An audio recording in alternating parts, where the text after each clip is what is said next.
오늘의 양식. 오늘은 로마서 1장 17절 말씀을 본문으로 하여 의롭다고 칭함을 받은 자들이라는 제목으로 하나님 말씀을 나누려고 합니다. 복음에는 하나님의 의가 나타나서 믿음으로 믿음에 이르게 하나니 기록된 바 오직 의인은 믿음으로 말미암아 살리라 함과 같으니라. 로마서는 바울이 3차 전도 여행 때 고린도에서 썼다고 알려져 있습니다. 그렇다면 바울이 로마 교회를 개척하지도 않았고 로마에 한 번도 방문한 적이 없는데 어떻게 로마 교회의 사정을 알고 서신을 썼을까요? 당시 로마 황제 글라우디오가 로마에 있는 모든 유대인을 추방하는 정책을 시행했습니다.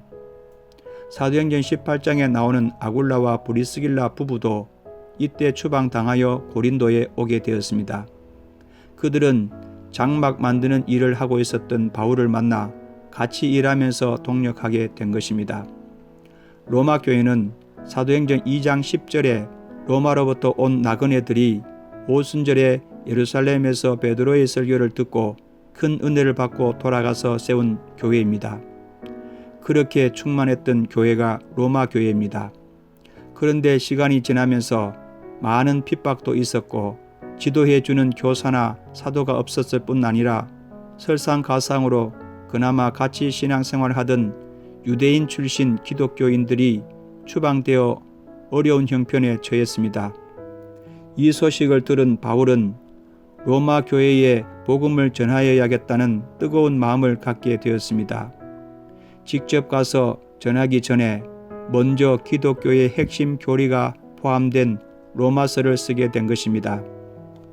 우리는 그동안 교리에 대해 성경에서 몇 구절을 발췌해서 만든 인본주의적인 산물이라는 부정적인 시각을 가지고 있었습니다. 그러나 교리는 예수 그리스도의 터 위에 세워진 교회의 신앙을 지탱하는 골격과 같습니다. 그런 만큼 기독교의 교리를 모르면 신앙이 오래가지 못하고 이단들의 미혹에 빠질 수도 있습니다. 그 중에 로마서는 바울이 정리한 기독교의 핵심 교리라고 할 수 있습니다. 본문 말씀은 바울 사도가 하박국 2장 4절에 나오는 말씀을 깨닫고 이신칭이라는 아주 중요한 교리를 만들었습니다. 복음에는 하나님의 의가 나타나서 믿음으로 믿음에 이르게 하나니 기록된 바 오직 의인은 믿음으로 말미암아 살리라. 바리새인인 바울은 율법을 지킴으로 의롭게 되는 줄 알았는데 믿음으로 의롭게 되는 길을 알아서 로마서 뿐만 아니라 갈라디아서, 히브리서에도 인용했다고 여겨집니다. 우리가 아직 연약할 때, 아직 죄인 되었을 때, 하나님의 원수 되었을 때 그리스도께서 죄인들을 위해 죽으심으로 우리에 대한 하나님의 사랑을 확정하셨습니다. 우리는 아무런 공로 없이 죄인이 의롭다함을 받게 된 것입니다. 얼마나 감사합니까? 그러므로 의롭다 칭함을 받은 자로서 믿음 안에서 서로 사랑하고 용서하는 공동체가 되길 소망합니다.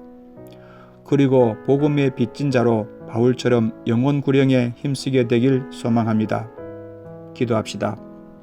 하나님 아버지, 죄의 종으로 영원히 사망 가운데 있던 자가 아무 공로 없이 믿음으로 의롭다고 하신 하나님의 은혜에 감사드립니다. 하나님의 의가 나타나는 복음을 전하는 전도자가 되어 일생 영혼 구령에 힘쓰게 하옵소서. 예수 이름으로 기도하옵나이다. 아멘.